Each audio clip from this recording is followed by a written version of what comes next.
बिस्मिल्लाहिर्रहमानिर्रहीम। Welcome to nursing lecture with Imtiaz. Dears viewer, आज के लेक्चर के अंदर हम बात करेंगे पैथोफिजियोलॉजी यूनिट नंबर 1 की, जो कि है इंट्रोडक्शन टू पैथोफिजियोलॉजी। हमारे ऑब्जेक्टिव होंगे पैथोलॉजी को डिफाइन करेंगे एंड पैथोफिजियोलॉजी को। इसके अलावा differentiate among pathophysiology and other biomedical sciences, और डिजीज़ के डेवलपमेंट के ऊपर बात होगी, और जो 5 कंपोनेंट्स ऑफ डिजीज़ हैं, जो कि प्रिवेलेंस, एथियोलॉजी, पैथोजेनेसिस, क्लिनिकल मैनिफेस्टेशन और आउटकम, इसके ऊपर हम बात करेंगे।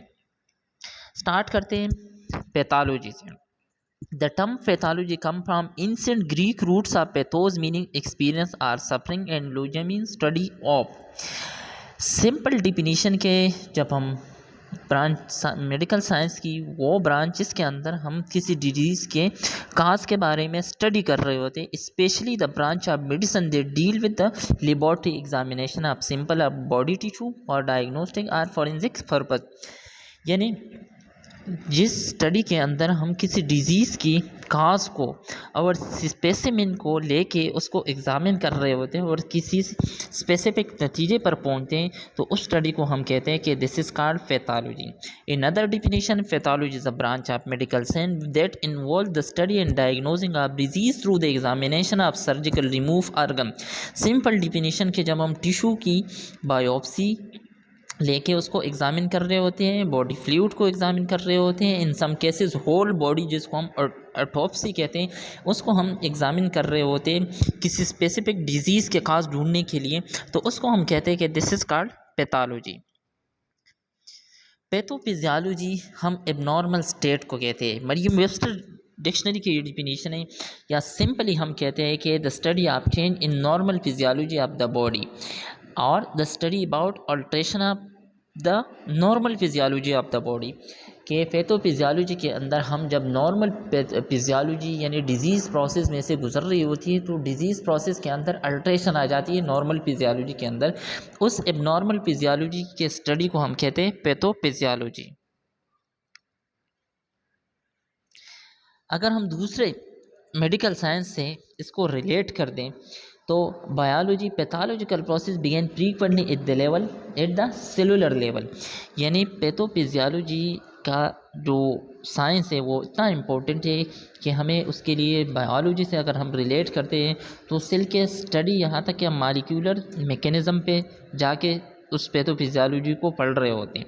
इनॉटमी एंड फिजियोलॉजी से उसका क्लोज लिंक है। Macro and micro structure property of human body is essential part understanding their pathology. अगर हमें पता हो कि माइक्रो और मैक्रो स्ट्रक्चर क्या है, यूनिट टिश्यू कौन कौन से हैं, उसके प्रॉपर्टीज़ क्या है ह्यूमन बॉडी की, तो हमें पैथोलॉजी या पैथोफिजियोलॉजी आसानी से समझ आ जाती है। इसके अलावा बायोकेमिकल प्रोसेस यानी बायोकेमिस्ट्री के अंदर जो हम केमिकल एंजाइम हार्मोन के बारे में पढ़ रहे होते हैं, तो कुछ पैथोलॉजिकल कंडीशन ऐसे होते हैं जिसके अंदर वो केमिकल्स चेंज हो रहे होते हैं, कुछ की सिक्रीशन ज़्यादा हो जाती है, कुछ की स्टॉप हो जाती है, उसकी कम हो जाती है, तो वो भी ज़रूरी है बायोकेमिस्ट्री की। बायोफिजिक्स की अगर हम बात करें, property of cell tissue and organ determine their structure and functional characteristic, तो बायोफिजिक्स भी मेन इंपॉर्टेंस रखते हैं। अगर हमें पैथोफिजियोलॉजी समझना है तो हमारे लिए ज़रूरी है कि बायोफिजिक्स। इसके अलावा फिजियोलॉजी मोस्ट इंपॉर्टेंट कि हमें एनाटॉमी एंड फिजियोलॉजी के बारे में पता हो। अगर हमें नॉर्मल फिजियोलॉजी और नॉर्मल शेप यानी स्ट्रक्चर का पता है, तो हमें एबनॉर्मल स्ट्रक्चर के कौन सी डिजीज़ के अंदर अल्ट्रेशन हो जाती है याद करने में हमें आसानी होती है। Microbiology and immunology. The subject help us to understand of the mechanism involved in development of disease caused mainly by biological noxious and disorder of immune system. तो हमारे लिए माइक्रोबायोलॉजी और स्पेशली उसके अंदर इम्यूनोलॉजी की नॉलेज ज़रूरी होती है, क्योंकि जब हम इम्यूनोलॉजिकल डिसऑर्डर की पैथोफिजियोलॉजी पढ़ रहे होते हैं तो वहाँ पे माइक्रोबायोलॉजी और इम्यूनोलॉजी हेल्प कर रही होती है अंडरस्टैंड करने में। फार्माकोलॉजी की अगर हम बात करें, तो pathophysiology enable the doctor to treat disease rationally medical practice. यानी अगर हमें पता हो कि इस मेडिसिन की मोड ऑफ एक्शन ये है, तो हम किसी भी बीमारी को आसानी से ट्रीट कर सकते हैं। ह्यूमनिस्टिक सब्जेक्ट की अगर हम बात करते हैं, साइकोलॉजी, एथिक्स, सोशियोलॉजी, एंथ्रोपोलॉजी, तो psychologist and social factor play an important role in disease development. तो हमें उन फैक्टर को भी देखना होता है। इन सारे सब्जेक्ट या जो मेडिकल साइंस के ब्रांचेज है, इसकी नॉलेज हमारे लिए बहुत ज़रूरी होता है पैथोफिजियोलॉजी को समझने के लिए। अब नेक्स्ट डिजीज़ डेवलपमेंट प्रोसेस की अगर हम बात करते हैं प्रीविलेंस की, तो prevalence simple definition is a measure of disease that allow us to determine a person likelihood of having a disease. या therefore the number of prevalence case is the total number of cases of disease existing in a population। Simple prevalence का मतलब होता है pre existing cases of disease, यानी कितने लोगों को कोई भी स्पेसिफिक बीमारी है, कितने केसेस है, दैट इज़ कॉल्ड प्रीवेलेंस। इथियोलॉजी सिंपल मतलब है कि इथियोलॉजी हम कहते हैं study about the cause of disease and its origin. Pathogenesis हम कहते हैं कि जरासीम बॉडी के अंदर दाखिल हो गया और उसकी मल्टीप्लिकेशन स्टार्ट हो गई और आहिस्ता आहिस्ता उस पर्सन को, उस इंडिविजुअल को डिजीज़ डेवलप हो गई।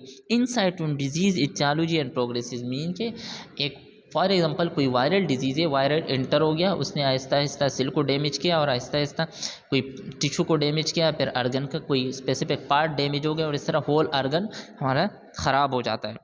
मीन्स के होल आर्गन के अंदर एबनॉर्मेलिटीज़ आ जाती है। तो इस वाले प्रोसेस को हम कहते हैं पैथोजेनेसिस। क्लिनिकल मैनिफेस्टेशन हम कहते हैं साइन एंड सिम्टम को, जो कि मेनली 2 टाइप्स होते हैं, साइन और सिम्टम। साइन जो हमें नज़र आ रहा होता है जब हम इंस्पेक्ट कर रहे होते हैं, और सिम्टम वो क्लिनिकल मैनिफेस्टेशन होते हैं जिसको मरीज़ वर्बलाइज कर रहा होता है।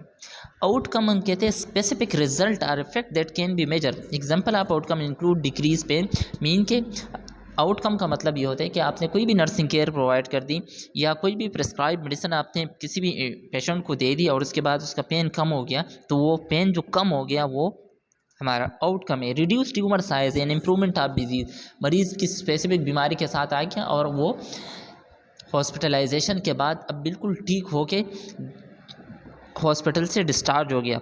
तो ये वाला जो प्रोसेस है कि हमें उसका रिजल्ट ये मिला कि the patient is now pain free, asymptomatic and there is no presence of disease और pathogen. So this is our outcome.